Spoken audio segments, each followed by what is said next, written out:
ปัญ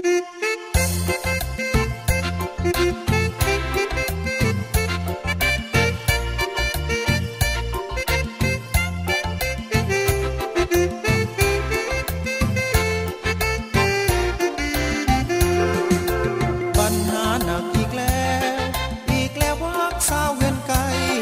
บ่ฮู้จะทำอย่างใดสาวเงินไกลนั้นงามอีหลีเพื่อนอยู่คนฝากหัวนึกกลัวพ่อนางนักหนาคิดอยากเข้าไปเว้าจาย่านเขาหาว่าผู้ร้ายอ้ายโจร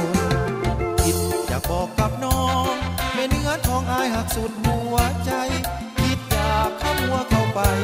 คงบ่ไหวเพราะมันสูงพิลึกคิดอยู่หลายคืนหลายวันแม่นงคานก็ตะวันยิ้มให้แล้วเฮาจะทำอย่างใดโอ้คิดได้จะโลดหัวไปหา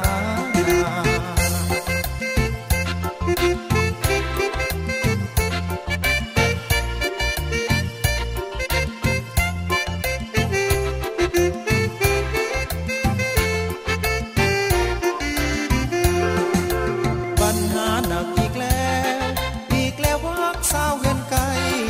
บ่ฮู้จะทำอย่างใดสาวเงินไกลนั้นงามอีหลีเพื่อนอยู่คนฝากหัว